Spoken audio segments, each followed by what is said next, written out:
Israel escalate करता है, Lebanon कूदेगा, Iran कूदेगा, Syria कूदेगा। अब ये कूदेगा, उसके बाद जॉर्डन भी हो सकता है कि साथ आ जाए। फिर स्थिति ऐसी बनेगी कि पूरा अरब वर्ल्ड पहले यूनाइट होगा और अरब वर्ल्ड जो है प्रेशर बनाएगा यूएस के ऊपर या जो भी लिबरल्स हैं उनके ऊपर कि देखो इतना हो रहा है। मतलब इज़राइल जब इंटेंसिटी से मूव करेगा और उसके बाद गाजा के सिविलियंस मरेंगे, क्योंकि फ़लस्तीन चाहता है कि वो मरे ताकि वो सेल कर सके इस आइडिया को कि मुसलमान जो है वो बड़ी ही विकट परिस्थिति में फंसे हुए हैं। तो वो सब अगर होगा तो फिर ये लोग आएंगे, फिर मुस्लिम उम्मा वाली बात होगी। अरब वर्ल्ड से ये फैल के इस्लाम के जो ये 57 देश हैं और अन्य भी जो भी उनके सपोर्टर्स हैं, तो वो सब आ सकते हैं। फिर वेस्ट के पास एक ऑप्शन आएगा कि वो इज़राइल के साथ जाए या फिर इस्लाम के साथ। ये एक फ़िलिस्तीनी 13 साल की बच्ची है, वो दुनिया से क्या करे ये दुनिया से। 13 साल की बच्ची, इनके जो मैच्योर लोग थे उन्होंने दुनिया से क्या कहा। 1400 इजरायली मार दिए यार। क्या ये वही है ना, ये $150 लेके ये सब हिसाब बांध के एक्टिंग करने वाले लोग। ठीक है, उनके पास तेल की कमी है बेचारों के पास, वो बात अलग है, तो जा नहीं पा रहे हैं। घोड़े पे जा सकते हो, गधे पे, सुना है गधा उधा उड़ने भी लगता है, तो उस तरह का करो, पंख लगवा दो गधे को और उड़ जाएगा, उड़ के फ़िलिस्तीन पहुँचो। एक जगह मुस्लिम मारा गया, एक जगह मुस्लिम को मारा गया। ये इम्पैक्ट है इस वॉर का। रेडिकल्स जो है उनका तो घोषित एजेंडा है कि वो क्या करना चाह रहे हैं, कहाँ जाना चाह रहे हैं। और जो दूसरे लोग हैं जो पक चुके हैं वामपंथियों के लिबरलिज्म से और उनकी बकलोलियों से, जो लोग पक चुके हैं, वो किस तरह से वो जो एक्सट्रीम हेट्रेड वो देखते देखते देखते देखते उनके भीतर भी वो घृणा का भाव आ चुका है कि अब वो बच्चों की हत्या करने लगे। पूरी दुनिया जो है वो विथ फ़िलिस्तीन कर रहे, फ़िलिस्तीन का झंडा। ये चूहे माथे पे विथ हमास लिख रहे हैं। माथे पे लिख लोगे, हमको तो लगा साला लेजर वेजर से लिखवा ही ले, कपड़े पे काहे लिखवा रहे हो। कमिटमेंट दिखाओ ऐसा वालों, ऐसे खाली डिमचिक डिमचिक ये साला ये बजाने से क्या हो, माथे पे लिखवा लो, छाती पे लिखवा दो। नमस्कार दोस्तों, इज़राइल का जो युद्ध है हमास के खिलाफ वो 10 दिन के बाद 11वें की ओर अग्रसर है और जिस तरह से परिस्थितियां डेवलप हो रही हैं, लग रहा है जैसे ईरान इसमें कूदने की प्रतीक्षा में है। लेबनान के हिजबुल्लाह ने ऑलरेडी मिसाइल स्ट्राइक्स और ये सब दागना आरंभ कर दिया। सीरिया भी इंटरेस्टेड है। अरब वर्ल्ड कहीं ना कहीं यूनाइट होता हुआ दिख रहा है। तो ये सब देखते हुए ऐसा प्रतीत होता है कि एक विश्व युद्ध छोटा मोटा जो है उस तरह का सिचुएशन बनता हुआ दिख रहा है, जो कि एस्केलेट हो सकता है। मैं ये नहीं कह रहा हूँ कि वर्ल्ड वॉर 3 हो जाएगा, लेकिन दो खेमों में वैश्विक नेता बटते हुए नज़र आ रहे हैं। यूएस इसमें अभी नहीं कूदना चाह रहा है, उस पर भी हम आगे चर्चा करेंगे। हालांकि इस पूरे प्रश्न पर कि क्या ये एस्केलेट होकर इतना बड़ा इम्पैक्ट क्रिएट कर सकता है कि इसमें सारी वैश्विक शक्तियां ना चाहते हुए भी इन्वॉल्व हो जाए। एक आपके पास रूस और यूक्रेन वाला था, तो उसमें अलग टंटा है, उसमें मतलब इस्लाम और क्रिश्चियनिटी वाला एंगल एज सच नहीं है। उसमें कुछ इस्लामिक नेशंस भी जो हैं वो या तो न्यूट्रल रहना चाह रहे हैं या फिर यूएस के साथ साइड होते दिखते हैं, कुछ जो है यूक्रेन के साथ साइड होते देखते हैं। तो ये सब भी हमारे समक्ष प्रश्न आते हैं, तो उस पर भी हम आगे चर्चा करेंगे। अभी की वस्तु स्थिति क्या है उस पर थोड़ी चर्चा करेंगे और उसके बाद हम आगे बढ़ेंगे कि किस तरह से प्लान किया गया था, नए वीडियोज़ क्या क्या आए हैं। हालांकि हमारे वीडियोज़ तो ये लोग लगातार डिमोनेटाइज करते हैं, तो मैं समाचार के माध्यम से आपको बताऊंगा कि किस तरह के वीडियो आए हैं, कहाँ पे आए हैं, क्या हो रहा है। अब जो है पिछले 2 या 3 दिनों से आप लोगों ने टीवी में तो हर दिन ही विश्व युद्ध ही हो रहा होता है, तो उसको छोड़ दीजिए। बट अगर आप सोशल मीडिया पे हैं, कुछ हैंडल्स को फॉलो करते हैं, तो उसमें आपको दिख रहा होगा कि Israel is preparing for ground offensive. मतलब अभी तक एयर स्ट्राइक्स कर रहे थे, फिर टारगेटेड और लार्ज स्केल एयर स्ट्राइक्स हुए, पूरा गाज़ा जो है समतल होने लगा, जिस पे हमने वीडियो भी बनाया था। उसके बाद आ रहा था कि अब ग्राउंड पे इनके जो भी इनके आर्म फोर्सेज के लोग हैं वो उतरेंगे और कॉम्बिंग एक तरह से स्टार्ट करेंगे और मतलब पूरे एक वृहद स्तर पे इस तरह की चीज़ें चलेंगी। तो उसमें क्या हुआ कि पिछले 2 दिनों से ये समाचार आता है लेकिन वो रुका हुआ है। अभी जो लेटेस्ट आया था उसमें ये था कि जो भी ऑन ग्राउंड कमांडर्स होंगे उनको एक टूर दिया जा रहा है गाज़ा के ऊपर से कि गाज़ा कैसा दिखता है, कहाँ पे क्या है, ताकि वो फॉर्मुलेट कर सकें स्ट्रेटजी कि उन्हें कैसे मूव करना है। तो ये एक अपडेट हमारे पास आई है। अब यहाँ पे क्या चल रहा है कि राफा बॉर्डर जो है इज़राइल का, अगर आपने मैप देखा होगा तो इजिप्ट यानी मिस्र के साथ राफा बॉर्डर है। वहाँ पे एक बहुत अच्छी डेवलपमेंट हुई है कि इनको जो है थोड़ा सा मुझे लगता है कि इज़राइल को भी यूएस ने समझाया, मिस्र को भी, कि फॉरेन नेशनल्स को या बॉर्डर ओपन करो, उस पर बॉम्बिंग मत करो, सीज़ फायर करो, ताकि फॉरेन नेशनल्स जो है निकल सकें। अब आप पूछेंगे कि जब गाज़ा का बॉर्डर है और वो गाज़ा के जो फ़लस्तीनी हैं उसके निकलने का वो भी एक रास्ता है, इनके पास या तो है कि इंटरनेशनल बॉर्डर उधर ही है या फिर आप इज़राइल के थ्रू होते हुए निकलिए, जो कि बहुत लंबा और युद्ध की परिस्थिति में आप जानते हैं किस तरह का मतलब ये विकट हो जाएगा। तो यहाँ पे मिस्र ने क्या किया है कि मुसलमानों के लिए बॉर्डर नहीं खोला है। मिस्र हिस्टोरिकली भले ये अभी साथ खड़े दिखे, 90% सुन्नियों का राष्ट्र है मिस्र, लेकिन ये लोग अपने सुन्नी भाइयों के लिए बॉर्डर नहीं खोल रहे हैं। ये गोरी चमड़ी वाले जो क्रिश्चियंस हैं उसके लिए ये बॉर्डर खोलने को तैयार है, क्योंकि ये भी जानता है कि यहाँ से जो लोग निकलेंगे, अगर वो रिफ्यूजी स्टेटस, एक बार घुस गए तो आप रिफ्यूजी बन जाएंगे, यूएन के लॉज हैं, वहाँ पे जाके फिर ये लोग छोटे छोटे टेरर ग्रुप्स ही बनाएंगे। तो पीठ पर हाथ रखना एक बात होता है, बेटा लड़ जाओ, हमें पीछे देखेंगे, हमें ये करना एक अलग बात होती है, और एक्चुअल में सपोर्ट में आना वो अलग बात होती है। तो हिस्टोरिकली आप देखेंगे ना जॉर्डन ने, ना कोई अरब वर्ल्ड, ये सब जो है किसी भी तरह के इस्लामिक रेफ्यूजीज़ को नहीं लेते हैं। ये अगर नेगोशिएट भी करेंगे तो फिर कहेंगे कि नहीं ठीक है, हम फॉरेन नेशनल्स को एक निकाल देंगे, क्योंकि उधर के हवाई पट्टियों पे और हमास जो है लगातार रॉकेट, कल परसों में भी उसने 1000 रॉकेट दागे हैं, ये सारा कुछ भी वहाँ पे चलता है। तो ये दोगलापन जो है वो दिखता है। अब एक प्रश्न आता है, और हमास ने भी कहा कि हमने इज़राइल को अपने ट्रैप में फंसा लिया है। और क्या ट्रैप था? ट्रैप ये था कि हम एक ऑफेंसिव लॉन्च करेंगे और उसके बाद इज़राइल इसमें कूदेगा, उसके बाद हम इज़राइल से गाज़ा के ऊपर बॉम्बिंग, जो इज़राइल का एक नेचुरल रिस्पांस का प्रोसेस होता है, वो करेगा। फिर हम प्रोपेगेंडा वीडियोज़ बनाएंगे, हमारे लोग मरेंगे, और फिर हम मुस्लिम वर्ल्ड, ग्लोबल उम्मा वर्सेस अदर्स, ऐसे करके एक ब्लॉक उत्पन्न कर देंगे। अब क्या है कि ये जो मुस्लिम उम्मा है और रिच अरेबियन नेशंस हैं, उनमें से कई, जैसे कतर हो गया, यूएई हो गया, सऊदी हो गया, ये सब प्रो यूएस हैं। तो या तो उनका दबाव पड़े और इज़राइल जो है फ़िलिस्तीनियों को भूमि का एक टुकड़ा दे, या वो जो भी मांग रहे हैं बसने के लिए दे, स्वतंत्र करे उनको, या फिर एक ऐसी स्थिति हो जाए कि जहां सारे लोग ही लड़कट मरेंगे। तो जब हमास बोल रहा है कि हमने इनको ट्रैप में फंसा लिया, तो क्या वाकई ऐसा है?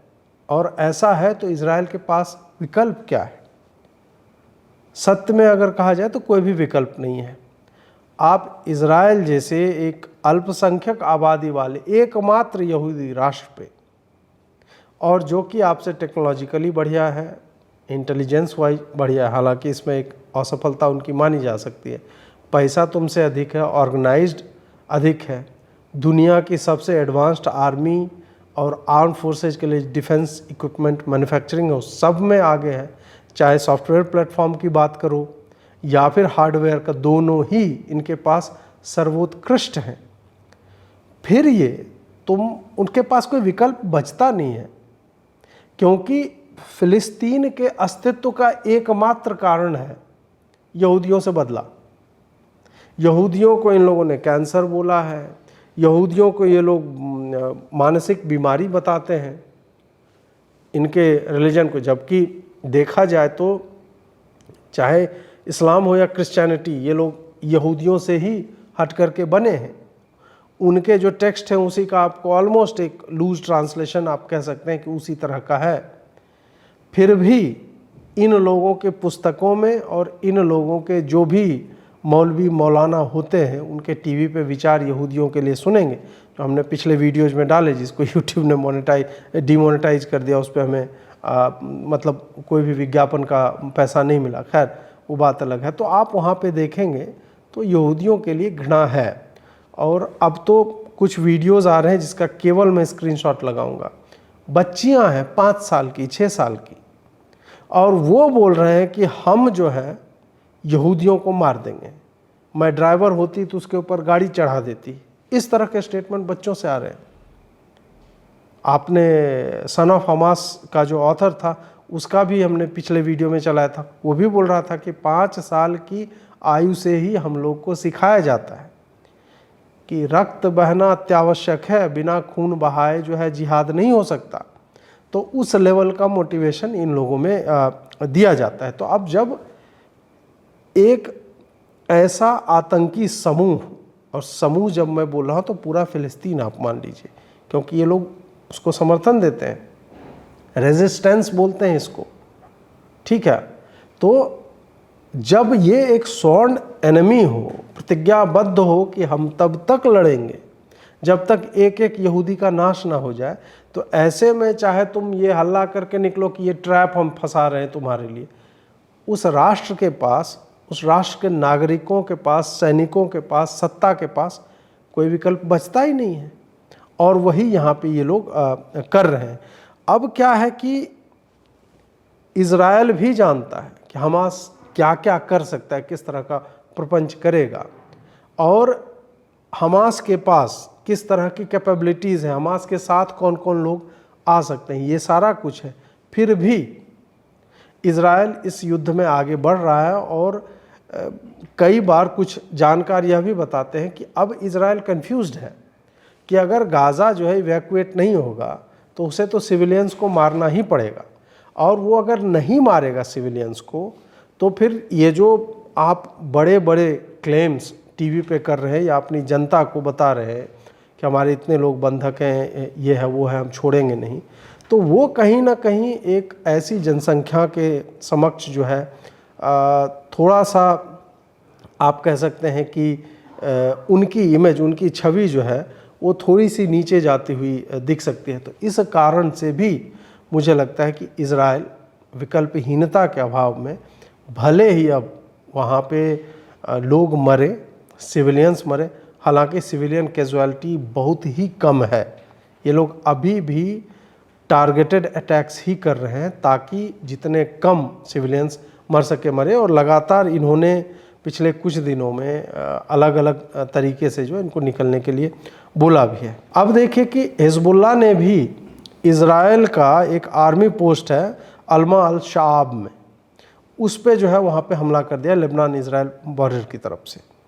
तो हिजबुल्लाह इसमें एक्टिवली अब कूद चुका है, लगातार उधर से भी अटैक्स हो रहे हैं, और प्रत्युत्तर में इज़राइल की सेना ने भी उनके इलाके में जो है मारा है। और इज़राइल ने अपने नागरिकों को भी बोला है, इज़राइल लेबनान बॉर्डर से लगभग 4-5 किलोमीटर भीतर, मतलब बॉर्डर से सटे हुए 4-5 किलोमीटर के रेंज में हमारे नागरिक उधर ना जाएं, क्योंकि वहाँ पे युद्ध की स्थिति बनी हुई है।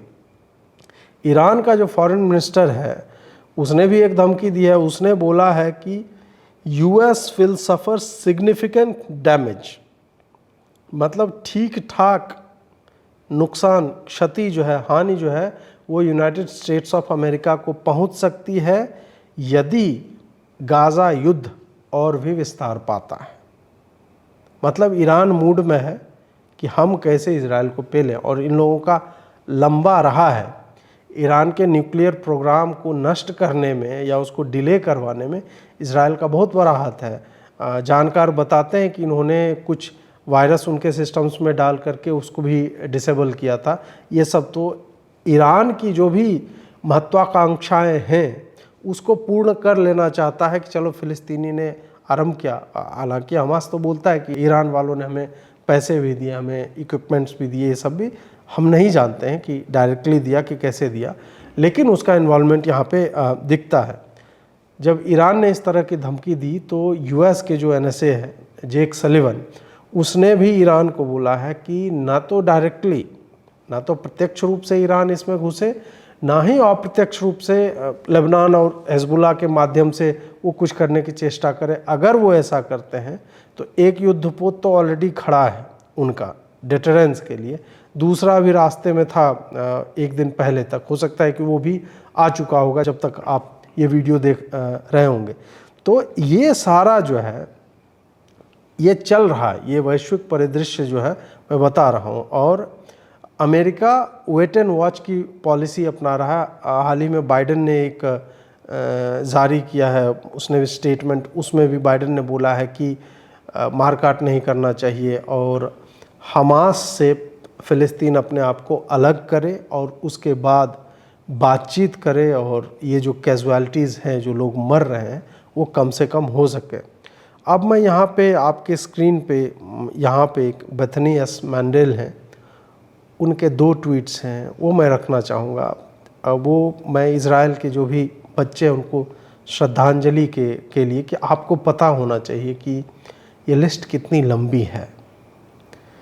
यहाँ पे देखिए उन बच्चों के नाम है, बहुत लंबी लिस्ट है, 2 ट्वीट हैं, एक एक बच्चे की आयु कितनी थी। और दुर्भाग्य यह देखिए कि इतना होने के बाद भी, इतना प्रपंच प्रोपेगेंडा के बाद भी, बेथनी का ही एक ट्वीट है, ये सारे बच्चे मिसिंग हैं। और ये मिसिंग नहीं है, किडनैप्ड है, जिनका प्रयोग हमास वाले उनको गोद में लेकर के, ऐसे वीडियोज है जो हम आपको दिखा नहीं सकते, गोद में लेकर के आगे निकल रहे हैं कि इजराइल वाले तो अपने बच्चों पे तो गोली कम से कम नहीं, तो ह्यूमन शील्ड की भी तरह उसका प्रयोग कर रहे हैं। तो बेथनी जी का आभार, और आप लोग भी इन बच्चों के परिजनों के लिए प्रार्थना कीजिए कि इस्लामी आतंक अगर उस पर लिखा नहीं गया, बोला नहीं गया, उसका सामना जो भी सक्षम राष्ट्र हैं, समूह हैं, अगर नहीं करेंगे तो वो इस विकट स्थिति में पहुंचेगा कि इन बच्चों के बारे में मैं आगे बताऊंगा कि फॉरेंसिक्स में किस तरह की रिपोर्ट्स आई हैं, किस तरह की निशंसता दिखाई, इनको रोकने के लिए कि इनमें आपके बच्चे का नाम भविष्य में ना आए। आपको और हमको एक साथ सामूहिक रूप से कम लिख बोल कर तो इस्लामी आतंकवाद के विरोध में अपने स्वर जो है तीव्र करने ही चाहिए। अब कुछ माइनर अपडेट्स मैं आपको देना चाहूँगा इस युद्ध के बारे में। अब अभी तक आपने सुना होगा आयरन डोम, जो इज़राइल का मिसाइल्स या रॉकेट से डिफेंस का मैकेनिज़्म है इसका, और उसका वो काम कैसे करता है हालांकि मैं बता चुका हूँ, फिर भी बताता हूँ कि शत्रु ने एक रॉकेट फायर किया, मल्टीपल रॉकेट फायर किए, तो उसको आयरन डोम का जो सिस्टम, ऐसा नहीं कि वो कोई गुंबद है इस तरह के, नहीं, वो एक वर्चुअल डिफेंस सिस्टम है। वो है कि वो देखता है और उसका प्रोजेक्टाइल नापता है कि वो किस गति से और किस तरीके से आ रहा है, फिर इधर से एक मिसाइल फायर की जाती है और उसको हवा में ही नष्ट किया जाता है। अब इनका रॉकेट होता है मान लीजिए $100 का, $1000 का, और इधर का जो मिसाइल उसको नष्ट करने के लिए जाता है वो $50,000 से $80,000 का एक पड़ता है। तो बहुत ही अधिक खर्चीला ये सिक्योरिटी सिस्टम है।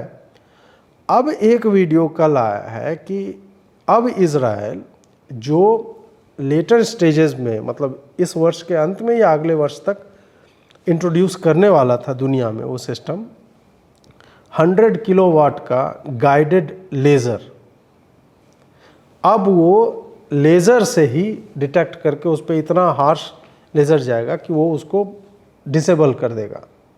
तो ये एक चल रहा है और इसका कॉस्ट बताया जा रहा है मात्र $2। एक रॉकेट को गिराने का कॉस्ट $2, दैट्स इट। हालांकि भारत के भी पास इस तरह के कैपेबिलिटीज़ हैं। भारत ने एक अस्त्र मिसाइल नहीं था, वो एक सिस्टम है जो सैटेलाइट्स तक को मार गिराता है, उस तरह का सिस्टम। तो ये बहुत 3 या 4 राष्ट्रों के पास ये एबिलिटी है। ये हालांकि सैटेलाइट नहीं मार रहा है, बट मैं जस्ट एक बता रहा था कि अपना विदेश इन सब में समुन्नत तकनीक के साथ चल रहा है। तो ये एक आयरन डोम का अलग दूसरा वर्जन आ रहा है जो इजरायली सेना जो है, क्योंकि इन्हें अब लग रहा है कि ये केवल एक तरफ से युद्ध में नहीं फंसेंगे, और वो जो मिसाइल्स की सप्लाई जो है, जो बैटरी होती है इनकी, जहाँ लगातार फायर किया जाता है आयरन डोम वाला, तो उसमें हो सकता है जब दूसरे राष्ट्र इसमें कूदेंगे तब उनके पास जो है सप्लाई का इशू आ जाएगा। तो उन्होंने ये लेज़र गाइडेड ये बनाया है जो आयरन डोम को सपोर्ट करने के लिए, या हो सकता है रिप्लेस कर दे, उसके काम में आएगा। अब कुछ वीडियोज़ आए हैं ऐसे, जो वीडियो मैं यहाँ पे दिखा पाऊँगा मैं दिखाऊँगा। वहाँ पे है कि 10 गनमैन, मतलब हाँ गनमैन तो एक ये न्यूयॉर्क टाइम्स वाले यूज़ करते हैं, 10 आतंकी जो है मोटरसाइकिलों पे चढ़ के, मतलब मॉर्निंग सीज कैसे हुआ था और कैसे ब्रीच किया गया बॉर्डर, तो उसमें दिखाया गया कि ये फेंस है, ऐसा नहीं कि कोई मोटी दीवार है, नहीं, वो फेंस है, मतलब जाली लगी है लोहे की या स्टील की, इस तरह की।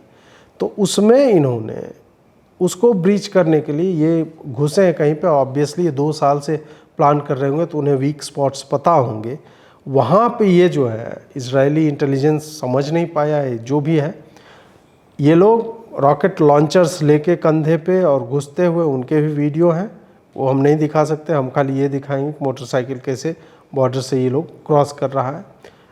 यहाँ पे फ़ोटो में आपको दिख रहा होगा, ये फेंस है, उस पर एक प्लेटफॉर्म बना है 1-1.5 फीट चौड़ा, जिस पर मोटरसाइकिल इधर से जाए और उधर से निकल जाए, इस तरह से वो घुसे। और फिर एक इजरायली आर्मी का पोस्ट भी था, अनगार्डेड था उधर, उसमें भीतर में जाने पे 2 सैनिक उन्हें मिले, तो उन सैनिकों को उन्होंने गोली मार दी। इनके पास कलर कोडेड मैप्स थे उस पूरे क्षेत्र के जहां ये लोग घुस कर के आतंक मचा रहे थे। इजरायली बच्चों को क्रिब में जो पालने होते हैं उसमें उन्होंने किडनैप करके रखा हुआ है, घरों से उठाया है। एक वीडियो इज़राइल का हैंडल जो है @Israel करके उसने रिलीज़ किया था, उसमें रक्त है इसलिए वो भी हम नहीं दिखा सकते, लेकिन उसमें है कि बच्ची या बच्चा जो है पेंटिंग वेंटिंग कर रहा था और उसी पे गोली मारा और पूरा वो रक्त रंजित हो गया। एक है कि उस परिवार का जो कुत्ता था बेचारा, वो संभवतः बच गया किसी तरह से, वो आज भी मतलब लगातार 10 दिन से खोज रहा है कि हमारे ऑनर्स कहाँ गए, हमारे घर के बच्चे कहाँ गए, इस तरह से। तो उसके भी वीडियोज़ हैं, और भी तरह तरह के वीडियोज़ आ रहे हैं। मैं ना तो हम इतने दिनों में हमने जिस तरह के वीडियो आपको दिखाएं, तो ऐसा मुझे नहीं लगता कि अब देखने के लिए कुछ बच गया है। हमने बच्चों की जली हुई राख वो सब देख लिया, तो अब मुझे नहीं लगता है कि उससे अधिक नृशंस क्या होगा जो मैं आपको दिखाऊंगा या देखने के लिए बोलूँगा।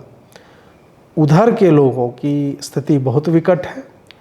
वो लोग लाश रखने की उनके पास अब जगह नहीं है, इलेक्ट्रिसिटी है नहीं वहाँ पे। हालांकि पानी वानी जो है इनेबल करवाया है अमेरिका ने बात करके, पानी छोड़ा गया है उधर गाज़ा में, लेकिन अभी भी इनके पास लाशों को रखने के लिए या घायलों को रखने के लिए जगह नहीं है। आइसक्रीम के ट्रक्स में ये लोग लाश रख रहे हैं। हॉस्पिटल्स जो है मतलब मल्टीपल टाइम्स ओवर कैपेसिटी पे चल रहे हैं। अभी जो कंफर्म समाचार है 155 इजरायलीज़ हमास के कब्ज़े में हैं, जो बंधक बनाए गए हैं। उनके परिजनों को इजरायली सेना ने इन्फॉर्म कर दिया है। 1400 लोग इज़राइल के अभी तक जो काउंट आया है उसमें मारे जा चुके हैं। मतलब वो सब तभी का काउंट था, अभी बहुत ज़्यादा मतलब उनके रिटेलिएशन से बहुत ज़्यादा नहीं मरे हैं, ये पहले वाला ही। अभी ये लाशें मिलती जा रही हैं और वो सब कर रहे हैं। 2670 फ़िलिस्तीनी जो है मारे जा चुके हैं, 6000 से अधिक वो लोग घायल या अति गंभीर रूप से घायल हैं। अब यहाँ पे एक और चीज़ हमें देखने को मिली जब वीडियोज़ की मैं बात कर रहा हूँ। एक वीडियो आया, उसमें डॉल, प्लास्टिक की गुड़िया है इतनी बड़ी, उसको रैप करके कपड़े में, और पूरा प्रॉपर शूटिंग चल रही थी, और वही वीडियो किसी ने डाल दिया। पहले तो हमने दिखाया है, सॉफ्ट टॉय वाला दिखाया है, एक बच्चे को दिखा रहे हैं, ये सब हमने दिखाया आपको। आपने भी सोशल मीडिया पे देखा होगा किस तरह से प्रोपेगेंडा वीडियो चल। ये वाला जो है यहाँ पे डॉल को रैप करके, अब लोग नहीं मिल रहे थे तो क्या करेंगे यही सब, और वो दिख गया। उसके बाद आपको दिखेंगे मोहम्मद जुबैर टाइप के लोग जो है वो दिखा रहा है कि देखिए ये एक फ़िलिस्तीनी 13 साल की बच्ची है, वो दुनिया से क्या करे ये दुनिया से, 13 साल की बच्ची। इनके जो मैच्योर लोग थे उन्होंने दुनिया से क्या कहा। 1400 इजरायली मार दिए यार, उसमें 200 के लगभग बच्चे हैं। रेप किया गया महिलाओं का, शवों के साथ रेप किया गया, शवों के बीच में रखकर उनके दोस्तों का रेप किया गया, हाथ पैर काटे गए हैं, चॉप किए गए हैं, बच्चों को जीवित जलाया गया, बच्चों को बीएड किया गया। क्या ये वही है ना, ये $150 लेके ये सब हिसाब बांध के एक्टिंग करने वाले लोग। तो ऐसे प्रपंचियों को बिल्कुल भाव मत दीजिए। इन लोग को नीचे में जाके बताइए कि ये फेक वीडियोस हैं। ये सब कुछ प्रोपेगेंडा वारफेयर, कुछ नहीं है ये, ऐसा कुछ नहीं हुआ है। तुम किसी के घर में घुस करके लगातार गोलियां बरसाते हुए इनडिस्क्रिमिनेटली मारोगे, इतनी निशंसता करोगे, और वो जो है कुछ ना कहे तुम्हें, वो कहे कि नहीं नहीं गांधी बाबा जिंदाबाद, आओ शांति से बात करते हैं। ऐसे नहीं होता है। इजरायली एयरफोर्स ने एक और आईडीएफ का ही शायद ट्वीट था कि तुम हम पे रॉकेट्स की वर्षा करते और हम देखो पैम्पलेट्स बरसा रहे हैं। पैम्पलेट्स बरसा रहे हैं कि भाई निकलो, ये छोड़ करके निकलो, हमास के चक्करों में मत फंसो, कि वो जो तुम्हें कह रहे हैं कि यहीं पे रहो, ये हमारा घर है, लड़ मरेंगे मर जाएंगे यहीं पे, उनके चक्कर में मत फंसो। हम अब रेड करने वाले हैं, हम अब ग्राउंड ऑफेंसिव स्टार्ट करेंगे, तुम लोग यहाँ से निकलो, नहीं तो मारे जाओगे, अपनी स्थिति के स्वयं ही तुम उत्तरदायी होगे। अब जो है इज़राइल ने भी मतलब पहले ये लोग थोड़ा होल्ड करते थे अपने आप को कि हम अपने आप के, अपने सिविलियंस की वीडियोस दिखा करके स्वयं को एक तरह से आप कह सकते हैं कि हम वल्नरेबल हो जाएंगे, तो वैसी स्थिति हमारे लिए ना आए, तो ये लोग अवॉइड करते थे, नहीं दिखाते थे। बोलते अवश्य थे, चर्चा अधिक होती थी, लेकिन वीडियोज उस तरह के नहीं दिखाते थे। अभी लगातार खूब सारे वीडियोस आ रहे हैं इनके। क्यों? क्योंकि ये समझ गए हैं कि हमास क्या चाह रहा है, और हमास ने किस तरह से प्रोपेगेंडा के लिए लगातार लोगों को हायर किया है। सिनेमैटिक कैमराज से फिल्में बनाई जा रही है। अब इस पे हो सकता है कि डॉक्यूमेंट्री भी एक आध दो दिन में अल जज़ीरा या बीबीसी पे आपको आने लगेगी, या CNN, और ये लोग बनाने लगेंगे। तो ये सारे लोग लगे हुए होंगे। तब इन्होंने अपनी तरफ से जो सत्य बातें हैं, जो एक्चुअल में हुआ है, उसके वीडियोज इन लोगों ने भी निकालने आरंभ किए हैं, और ट्विटर पे आपको ये पटा पड़ा है। ट्विटर पे और कुछ चल ही नहीं रहा है पिछले 10 दिनों से। इसी में एक फॉरेंसिक रिपोर्ट्स का एक आर्टिकल मैं शेयर कर रहा हूँ यहाँ पे। वहाँ की जो डॉक्टर हैं वो बोल रही हैं, एक तो आप सोचिए कि इनके पास मतलब जो एक बहुत छोटी जनसंख्या होती है, और उस पे इस तरह का एक आतंकी आक्रमण हो जाए, और फिर जब आपके पास इकट्ठा करके लाशें आती हैं, DNA प्रोफाइलिंग करना, कौन किस घर से आया है, कहाँ का है, किस क्षेत्र का है, परिजनों को यह सब करना, वो तो है ही, बट उन बिखरे हुए हाथों को, पाँवों को, गर्दनों को, जली हुई लाशों को, हड्डियों को इकट्ठा करके उसमें फिर वो बता रहे हैं कि बार्ब्ड वायर से कैसे लपेट करके आग लगा दिया गया, ऐसा हुआ। उन्होंने बताया कि रेप वेप तो नॉर्मल है, ऐसी कोई भी लाश नहीं मिली। मतलब अधिकतर लाशों के साथ रेप हुआ, या तो रेप करके मारा गया या मारने के बाद रेप किया गया, इस तरह के इंस्टेंसेस हैं। चॉप किया गया है हाथ पाँव को, आग लगा दिया गया, बच्चों की गर्दनें काट दी गई, वो भी फॉरेंसिक्स में कंफर्म हुआ है। वो डॉक्टर जो है वो बता रहे हैं डिसमेंबरिंग ऑन पर्पस, क्या मतलब काटा गया पर्पसफुली, ऐसा नहीं कि वो चला रहे थे और कट गया, नहीं, काटा गया हाथ पाँव। वेटिकन इन सब चीज़ों को जो मैं ये फॉरेंसिक्स में बता रहा हूँ, ये सब आ चुका है, और उससे पहले भी सब लोगों को पता था क्या चल रहा है। वेटिकन ज्ञान देते हुए एक लिखा कि नहीं करना चाहिए गाजा पे, ये सब ह्यूमैनिटेरियन क्राइसिस फलाना ढिमका। उस पे इज़राइल ने बहुत ही स्ट्रॉन्ग वर्ड्स में बोला, ज्ञान मत दो, 1400 इजरायलियों को हम दफनाने जा रहे हैं, उनके साथ जो जो हुआ है वो जानते हुए तुम अगर हमास के साथ हो तो हमें तुम्हारा ज्ञान नहीं चाहिए।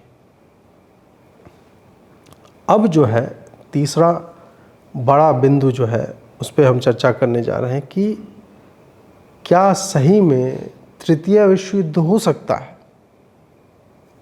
बहुत लोग, अब टीवी वाले तो करवा ही दे रहे हैं, टीवी वाले तो बेचारे परमाणु युद्ध, तृतीय विश्व युद्ध ये सब यूक्रेन के ही टाइम से कर रहे हैं, लेकिन हो नहीं पा रहा है तो उनके लिए है। अब एक चीज़ आई है, पिछले 2 दिन से मैंने बोला कि इजराइल ग्राउंड ऑफेंसिव लॉन्च करना चाह रहा था लेकिन कर नहीं पा रहा है। क्यों? क्योंकि यूएस ने उसे रोका हुआ है। यूएस इसको डिले इसलिए भी कर रहा है क्योंकि यूएस के कई एलाइज मुस्लिम वर्ल्ड में हैं, और अगर मुस्लिम वर्ल्ड यूनाइट हो जाता है और यूएस को एंटी इस्लाम बताता है तो इसके अपने बिजनेस इंटरेस्ट और बहुत सारी चीज़ें हैं, वो सारे जो है जेपर्डी में पड़ जाएंगे। तो ये बहुत ही केयरफुली, बहुत ही ध्यान के साथ एसेस कर रहा है कि हम जिसके साथ जाएंगे, अगर हम इज़राइल के साथ ट्रेडिशनली जो हमारा एलाय है उससे हमको कितना लाभ हो सकता है और कितनी क्षति हो सकती है। तो वो नापते तोलते हुए ही चल रहा है, क्योंकि इसको भी पता है अगर इज़राइल ग्राउंड ऑफेंसिव करता है, मतलब धरती पे उतर करके और गाजा में जो कॉम्बिंग और ये सब करना आरंभ करता है, ईरान ने बोला हुआ है कि अगर इज़राइल गाजा में ऑन ग्राउंड विस्तृत कोई ऑपरेशन करता है, अगर उसका दायरा बढ़ाता है, we will be force to enter the war. उसके बाद लेबनान के हिजबुल्लाह ने बोला हुआ है, और हिजबुल्लाह तो ऑलरेडी एक्शन में आ चुका है, वो भी फिर बोल रहा है कि हम खुल्ला उतरेंगे और ऑल आउट वॉर फिर होगा। वो है, फिर ऐसा होता है तो सीरिया भी बैठा नहीं रहेगा, वो भी जो है इसमें कूद सकता है। तो इस कारण यूएस के लिए अभी थोड़ा एक असेस करने का समय है कि वो किसके साथ आए और कितना तक आए। इसीलिए आपको पिछले 2 दिनों में बाइडन के स्टेटमेंट में और इनके जो जेक सलिवन है और ये लोग हैं, इनके स्टेटमेंट में पहले जो कंप्लीट डिनाउंसमेंट्स हमास का और इनके आतंकी समूहों का था, वो अभी थोड़ा बहुत नॉर्मल हुआ है, सॉफ्ट हो गया है। अब यहाँ पे बोल रहे हैं कि नहीं, फिलिस्तीनियों को राइट टू सेल्फ डिटर्मिनेशन है, फलाना ढिमका है, वो करना चाहिए, इनको अपने आप को हमास से अलग। तो ये सब करके गोल गोल बातें ये लोग करते दिखते हैं।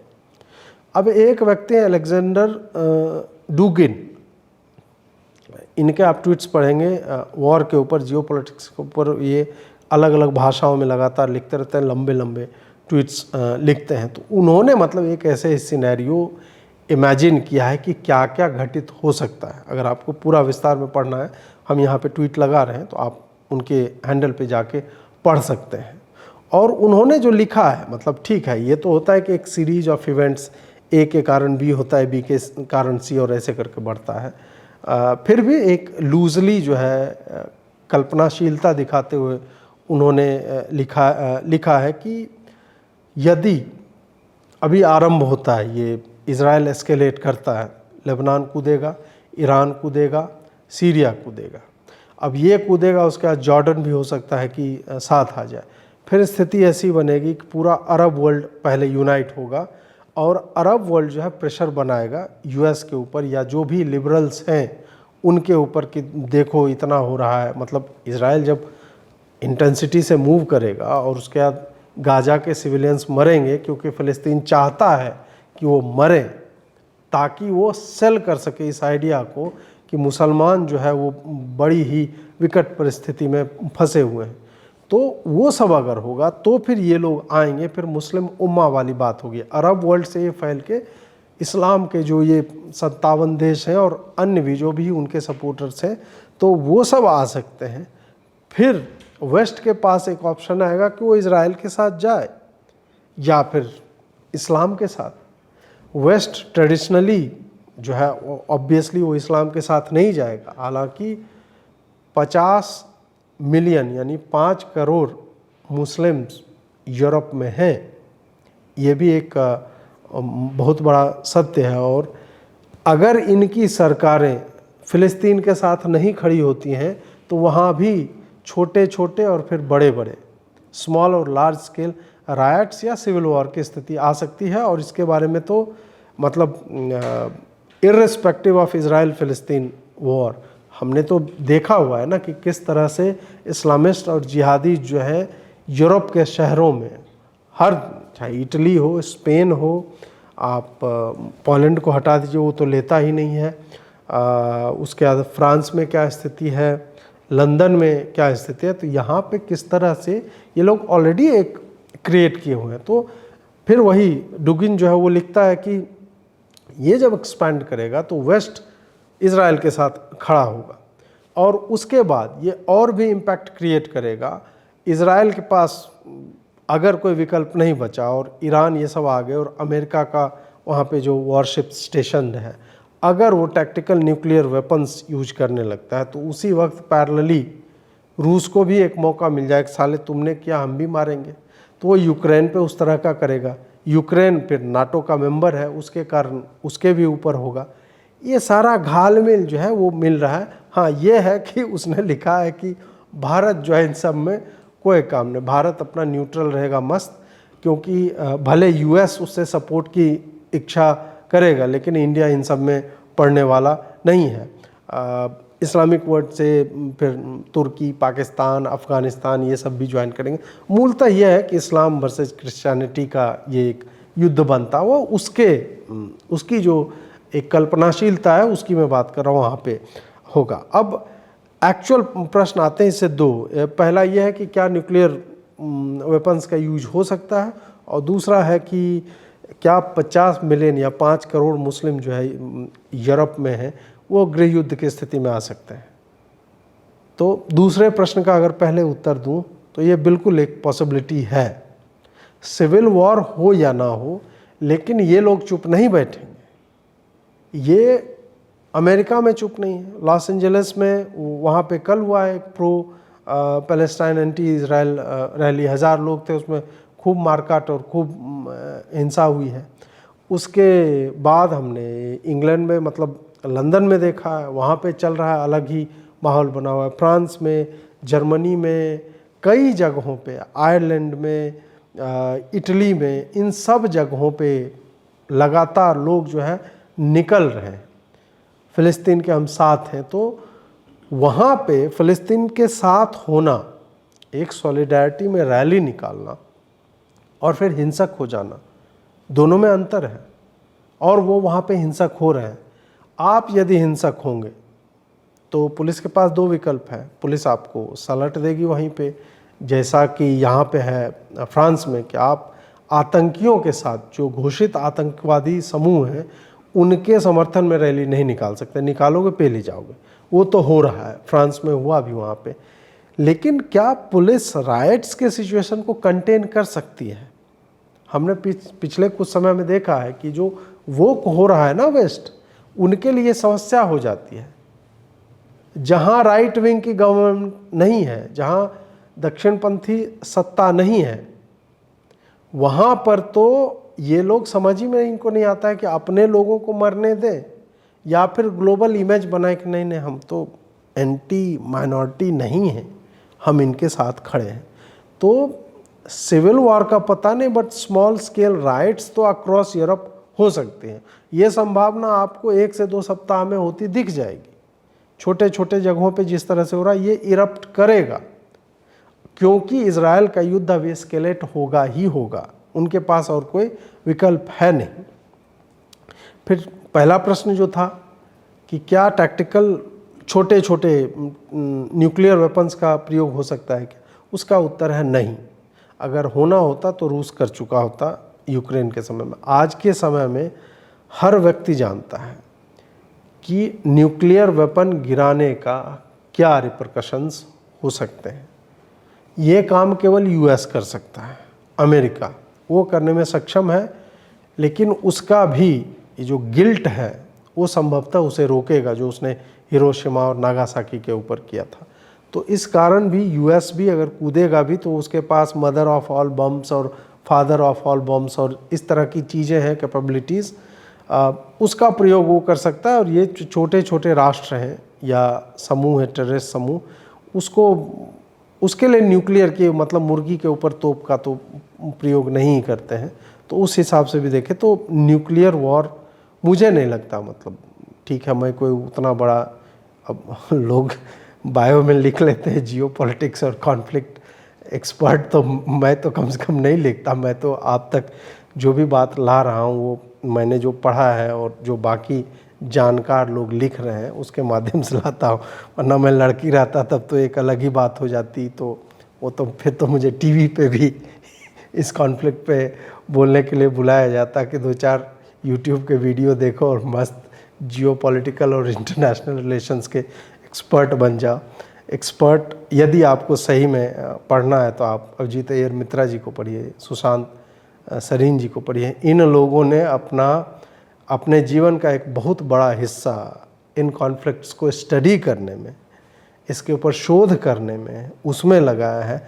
इन लोगों को जाके पढ़िए। और ये जब बोलते हैं, चाहे वेपन्स के बारे में बोलते हैं, ज्योग्राफीज़ के बारे में बोलते हैं, वॉर के कंटेक्स्ट में बोलते हैं, टैक्टिक्स के बारे में बोलते हैं, आगे क्या हो सकता है, तो 90% of the time they are right, because उन्होंने स्टडी किए है। उनका एरिया ऑफ एक्सपर्टीज़ वही है। वो ये नहीं है कि टिकटॉक पे रील बनाते बनाते जियो पॉलिटिक्स के एक्सपर्ट बन गए हैं, या रात में 10 वीडियो देखते हैं और सुबह में वीडियो बनाते हैं कि देखो फलाना ट्राइब इस पे अटैक कर देगा और डिमका ट्राइब ये कर देगा, फिर यूएस जो है अपना नेवल वॉरशिप लेके आएगा, उधर से 2 मिसाइल मारेगा।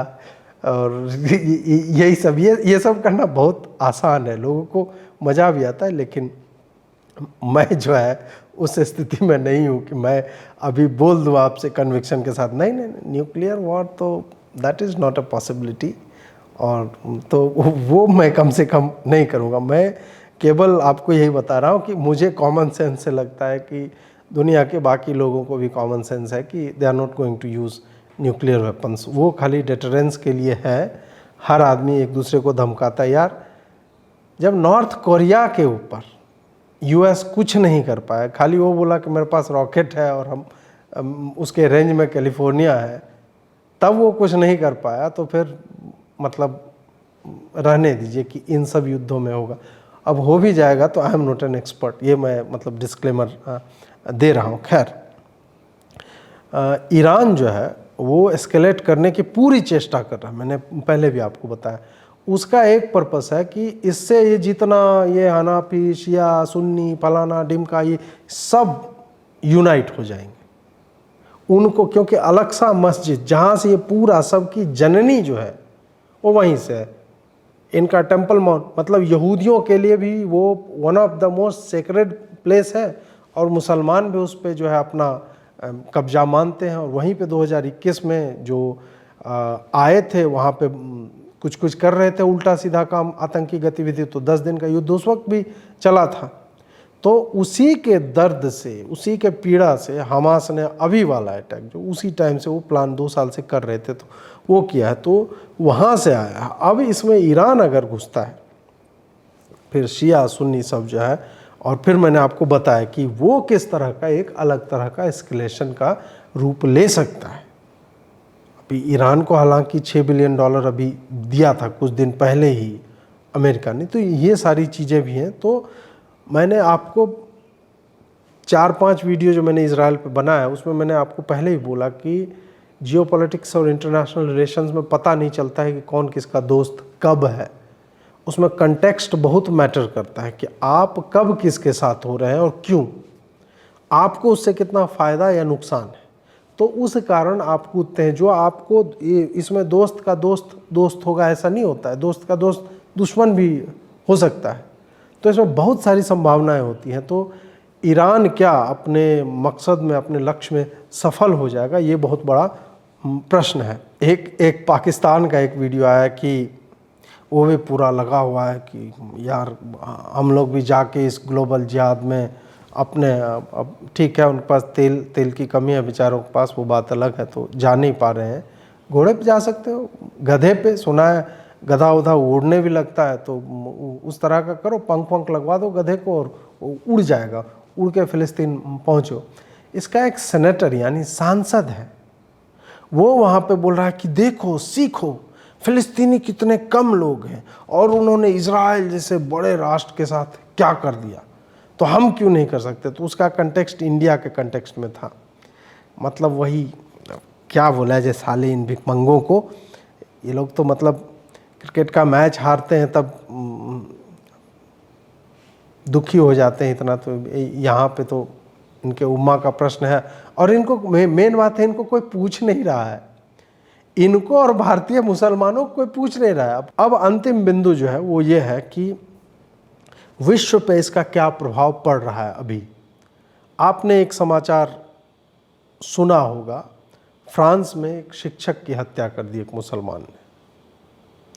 फ्रांस में शिक्षक की हत्या कर दी मुसलमान ने। ये आपको एक और बार याद आ जाएगा, सैमुअल पेटी नाम का था, उसकी हत्या जो है एक छोटी बच्ची ने करवाई, झूठ बोल के कि मुझे जो है ज़बरदस्ती प्रॉफिट का कार्टून दिखा रहा था। उससे बहुत बड़ा कांड हुआ था उसके बाद, मतलब बहुत हो हल्ला मचा था। बाद में पता चला कि वो छोटी बच्ची झूठ बोल रही थी। तो जिहाद आप देखिए, जो बोलते हैं ना बच्चे नहीं हैं ये, तो वो वाली बात है यहाँ पे। अब यहाँ पे फिर एक शिक्षक की हत्या कर दी गई, खूब बवाल हुआ उस पर भी। उसके बाद कल अमेरिका में एक बड़े आदमी ने एक छोटे मुसलमान बच्चे की हत्या कर दी, स्टैब करके। एक जगह मुस्लिम मारा गया, एक जगह मुस्लिम को मारा गया। ये इम्पैक्ट है इस वॉर का। रेडिकल्स जो है उनका तो घोषित एजेंडा है कि वो क्या करना चाह रहे हैं, कहाँ जाना चाह रहे हैं। और जो दूसरे लोग हैं जो पक चुके हैं वामपंथियों के लिबरलिज्म से और उनकी बकलोलियों से, जो लोग पक चुके हैं, वो किस तरह से वो जो एक्सट्रीम हेट्रेड वो देखते देखते देखते देखते उनके भीतर भी वो घृणा का भाव आ चुका है कि अब वो बच्चों की हत्या करने लगे हैं। तो इस्लामिक वर्ल्ड को इस बात पे सोचना चाहिए कि जब तुम सैकड़ों बच्चों की हत्याएं इस तरह से करोगे तो फिर तुम भी महफूज नहीं हो, क्योंकि पॉपुलेशन वाइज अभी भी क्रिश्चियंस जो है तुमसे अधिक हैं। उस लिहाज से भी अगर देखा जाए तो इन दोनों घटनाओं को, इसलिए मैंने आपको दिखाया दोनों, और ये कई जगह पे इस तरह की घटनाएं हो चुकी होंगी या होने वाली होंगी। लेकिन ये दो घटनाएं कि एक जगह मुस्लिम को मारा गया, एक जगह मुस्लिम ने किसी को मार दिया, इजराइल और फिलिस्तीन के कारण। दोनों ही स्थितियों में इस्लामिक जिहादी आतंकी माइंडसेट जो है वही उत्तरदायी है, और इसमें तीसरा या दूसरा कोई भी पक्ष इसका है ही नहीं। वामपंथी जो वो बेचारे, वामपंथियों की स्थिति विचित्र हो गई इस युद्ध में। मतलब वो सोच नहीं पा रहे कि यार किसका, अभी तक तो अब स्टार्ट में साला वीडियो स्ट्रीम काहे कर दिए, मारना ही था, गर्दन ही काटना था, वीडियो स्ट्रीम नहीं करना चाहिए था। अब उनको विवशतावश, क्योंकि लोग तो गरिया रहे हैं, साले वीडियो आ गया है, और वीडियो तुम प्रोपेगेंडा भी नहीं करते, खुद ही स्ट्रीम कर रहे थे और खुद ही बोल ही रहे हो कि हाँ हमने मारा है। उनकी बेचारों की स्थिति जो है बहुत, उनके प्रति मेरी बहुत ज़्यादा सहानुभूति। उनको राइट वाले भी गरिया रहे हैं, लेफ्ट वाले, मुसलमान तो गरिया ही रहा है। भारत में भी जो ढोल मंजीरा, जो ये लोग डफली भीख मांगने आ जाते हैं, तो वो आयसा वाले, ये जेएनयू में, सब माथे पे विथ हमास, मतलब पूरी दुनिया जो है वो विथ फिलिस्तीन कर रहे हैं, फिलिस्तीन का झंडा। ये चूहे माथे पे विथ हमास लिख रहे हैं, जो स्वयं मतलब एक आतंकी समूह है, ये माथे पे विथ हमास लिख रहे हैं।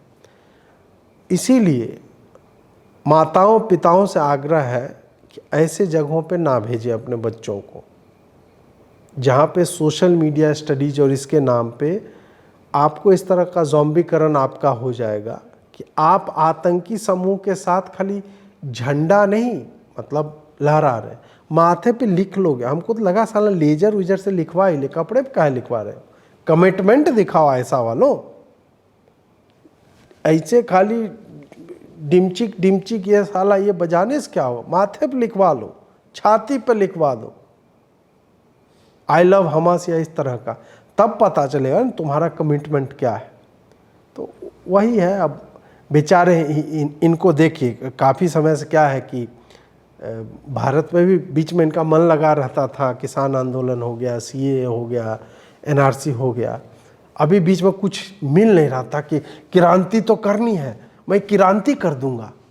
तो किस चीज़ पे करोगे क्रांति? अब पेपर है, स्केच है, सब कुछ रखा हुआ, कुछ लिख नहीं पोस्टर नहीं बना पा रहे थे बच्चे, तो वही विथ हमास जो है फिर क्रांति हो रही है जी। तो लेकिन आप लोग चिंता ना करें, वो एनआरसी का अनाउंसमेंट हो जाएगा, नवंबर दिसंबर आने दीजिए, आप लोग को क्रांति के लिए बहुत मौके मिलेंगे। खैर दोस्तों, ये अभी तक के युद्ध का और उसका अपडेट, उसमें क्या चल रहा है, क्या वर्ल्ड वॉर की स्थिति बन रही है, न्यूक्लियर वेपन्स का प्रयोग हो सकता है, इन सब को लेकर के मेरा जो एक आकलन था, जो मैंने इधर उधर से पढ़ के थोड़ा सा शोध करके आप लोगों के समक्ष लाया। आपको ये कवरेज कैसी लग रही है हमें कमेंट में अवश्य बताएं, और हमारा सहयोग अवश्य करें, क्योंकि YouTube हमारा सहयोग नहीं कर पा रहा है। लाइक करें, शेयर करें, सब्सक्राइब करें, नोटिफिकेशन बेल अवश्य दबाएं, ताकि आपको हमारे हर वीडियो की जानकारी मिलती रहे। जुड़ने के लिए बहुत बहुत आभार। नमस्कार।